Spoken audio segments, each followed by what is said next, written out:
Yo, 2013 2.0 liter Dodge Dart. A while back, the victim had a PO303 or something, so I replaced a coil and shipped it, and the spark plug hole was all filled up with oil. So she talked herself into getting a valve cover gasket and 3 coils and spark plugs, do a tune-up to it. First thing I'm going to do is rip this top cover off. This is an 8mm or a regular screwdriver. Take this air horn and loosen that up.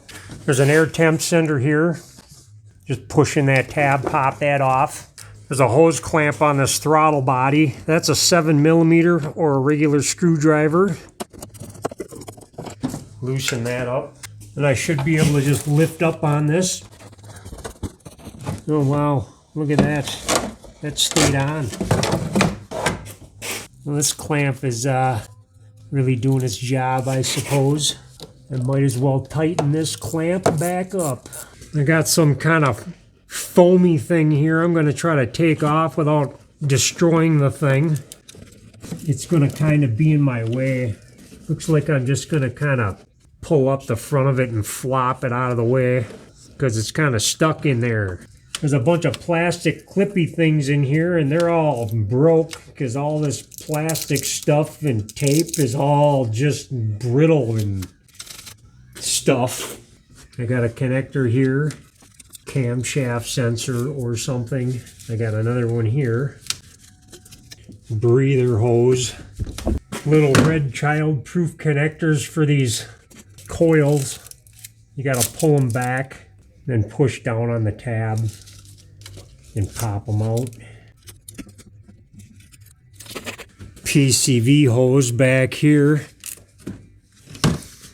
10mm on these coils.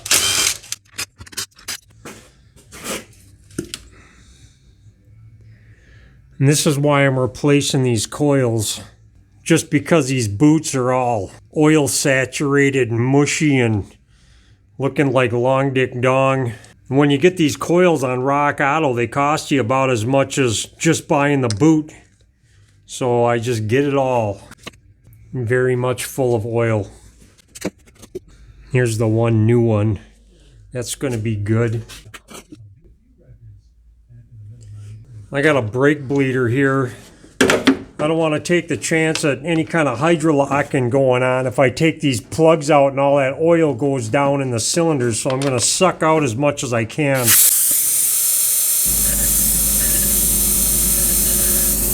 I'm going to replace these spark plugs now just because I feel like it.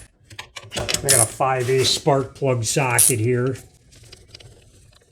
Just for reference, looks like the factory plug is an REC10WMPB.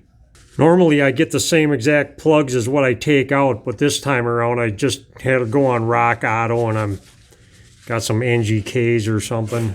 These are the spark plugs I got for it. I got some anti-seize. You always want to put a little bit on the threads. These are all pre-gapped, so you don't need to touch the gap on them. Unless you drop them and bend the crap out of it, then you replace them instead of bending it.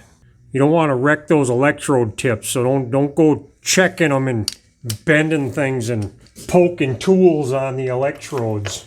These spark plugs have crush rings on them, so generally they get about 18 foot-pounds, or you can zero them. And since the rings are not crushed yet, you can go 0 and then about a half a turn, and that's about your 18 foot-pounds. These are going in between a half and 3/4 of a turn. That feels about right. Now I can get this valve cover off. Got a coolant line of some kind I can flop out of the way. I have some plastic 12mm thingies here for that plastic cover that goes on top.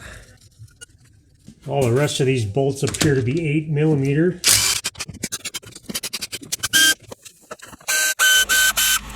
I think I got all those bolts.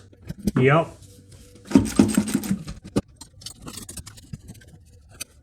Got as many of those bolts out as I can just so they don't cause me any trouble trying to snake this thing out of here. Kind of be careful of these wires. Don't tug on anything too hard. Still a pretty flexible gasket. I'm surprised it's not as hard as a rock. These bolts were kind of giving me a fuss in the car. You didn't want to come out.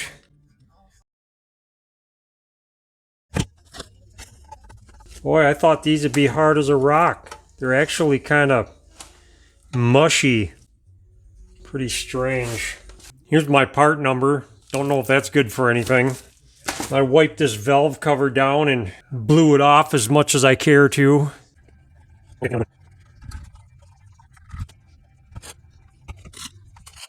This gasket set didn't come with the grommets, so I had to go to the parts store and get this.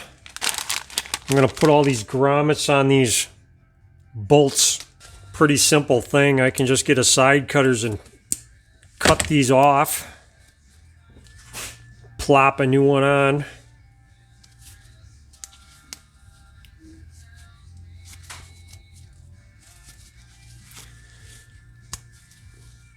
Then after I get these new grommets on, I can stick them back in the hole, and that'll hold the gasket in. I'm going to do that with all of them. There's 4 spots on this block I got to be aware of. I took a razor blade and I scraped off these 4 spots here and here where the mating surface is on the timing cover, and then here and here. And I'm going to hit them with some brake cleaner. Make sure all the oil's gone on it. A little brake cleaner and a rag.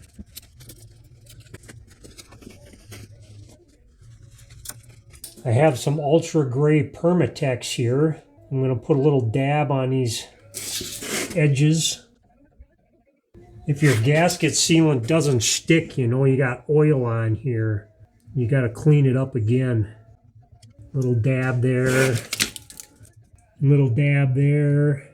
Now I can carefully squirrel my valve cover back on here. Make sure I don't have any pieces of black tape and junk.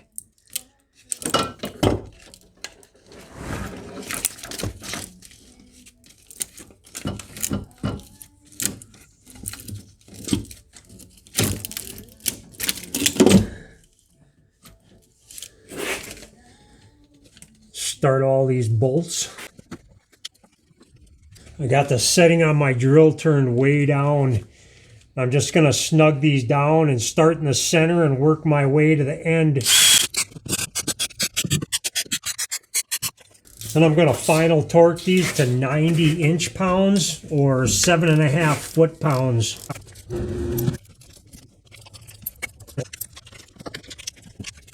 Drop in these new coils.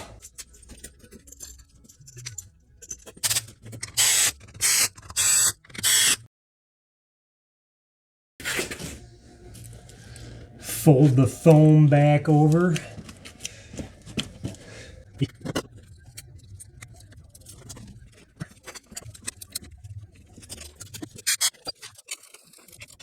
Make sure nothing fell down in the throttle body here. I could probably clean that with some brake cleaner too. Hose it down a little bit. Get some gunk out of it. Make sure it snaps down on there. Plug in my air temp sender. And this should start and run like an old Dodge Jalopy.